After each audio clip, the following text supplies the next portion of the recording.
Global happenings today. We communicate, we analyze global news. Stay tuned. Hello, great people. Welcome back to Global Happenings today. We are so excited to have you again. We're out to debunk the news that is making the rounds that Southwest LP has collapsed its structure into APC. Now, there was that rumor all around, and the purpose was to kind of cause Labour Party presidential aspirant Peter Obi's ambition to suffer a setback. And we have seen pictures to that effect. And that's picture of Labour Party chieftain being received by APC, by the national chairman of Swaga, Dayo Adeyeye, and other leadership of APC in the southwest. But shockingly, there's another news right now in respect to it, which points to one direction, that the man whom we saw carrying himself around as Labour Party chairman in the Southwest is actually not a Labour Party chairman in the Southwest.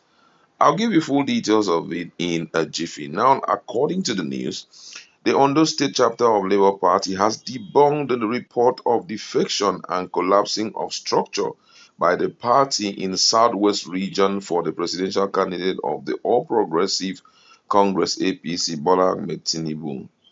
Meanwhile, reports in the media on Monday claimed that the Labour Party in the Southwest region has collapsed its structure for the ruling APC ahead of the forthcoming general elections. However, in a statement released and signed by Rimelukun Ojo, the Ondo State chairman of Labour Party, refuted the report, explaining that the purported defection was chaired by an expelled member of the party.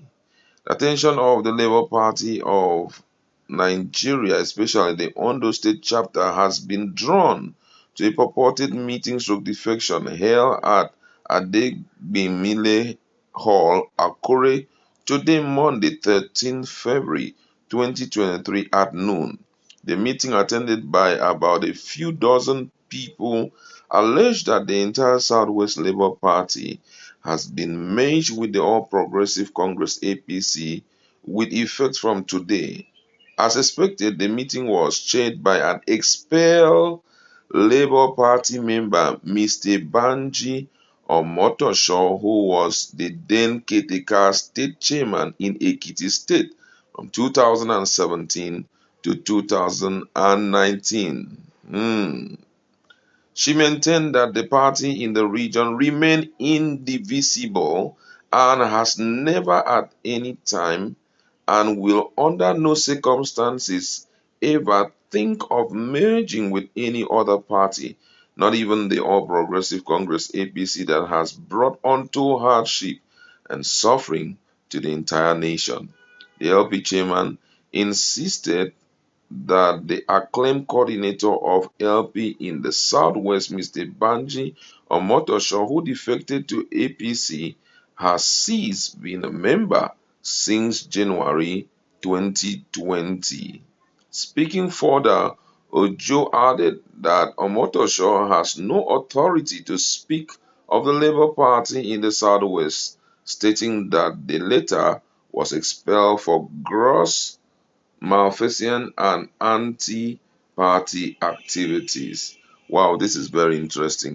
When this news came up, a lot of people were devastated by it, but I know that there were some other staunch believers in the Labour Party in the Southwest that said there was nothing like that. But right now, the info has been concretized that actually the man, Omotosho, who is behind the defection news that we are hearing, has long been expelled far back in 2020 due to anti party activities. So right now there is no shaking any way. Labour Party members should stay intact. And guess what? There is this mindset that I want us to have, and that mindset is that No matter how big a person is who is intending to defect, it is just one vote that just left. It's not all the votes that just left. There are some people who don't even identify with Labour Party in any of the state. But because of the flag bearer, the presidential flag bearer, Peter Obi, they have made up their mind that they will vote him on that said day. So no cause for alarm. The truth remains that the only thing we should crave for mightily is that the election should be free and fair and should be peaceful. Right now, as I'm talking to you, Dunamis are praying assiduously. That Dunamis International, they are praying for peace to prevail during that period of election. The same thing with the Winners Chapel. A lot of churches are gathering that God should disappoint the devices of the crafty in respect to the forthcoming election. And I don't think God will fail us. I know that He will do His part. We also will do our part. And apart from that, we have seen men of timber and caliber in the Nollywood industry coming out personally to give their endorsement for Peter Obi. You understand? Everywhere you go to, you are seeing people who have sound man. And the most interesting aspect of this whole thing is that they are not endorsing Peter Obi for endorsement's sake. You will see that people always will give you reason why they are endorsing him. For so many of the people, so many other parties, or what you hear, I decided to move because I'm not sure that this so party will win. That is why I moved to support so person, moved to support so. But the other, if you listen to the people endorsing Peter Obi, they will tell you that they have seen his track record, they have listened to him, they have also trailed back to when he was the governor of Anambra State. He was such a superb man. I could still remember a day ago when Reno Mokri came up and said, where are all the commissioners and those who had worked with Peter Obi? Why didn't they come out? That Peter Obi is not someone that can raise a people and all of that, telling stories. As I was reading the comments on the social media, I ran into one comment. The young man, they said that we were all with Peter Obi. My father was a commissioner of health during Peter Obi's time.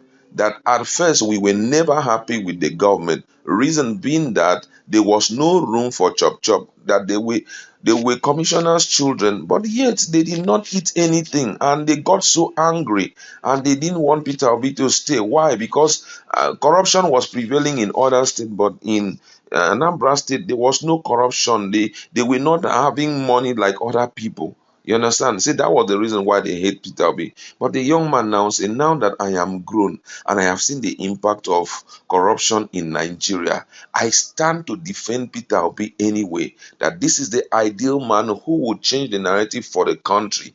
A lot of people have reasons why they have to vote for the other person. But guess what? With the righteous on the throne, one thing is certain: the people will rejoice. All what we should do right now is to ensure that on that same day we go all out to vote him in, and also in the senatorial districts, we also vote in senators from Labour Party so that they can also defend his policies in the listing chambers, in the legal chamber. They can defend it in the greenhouse and also in the red carpet house. That's what we ought to do now. You understand? So no need for fears and all of that. Everything is going as expected. That's where we like to leave it. Go to our comment section. What do you have to say about the Omoto Show guy? Do you have an idea of who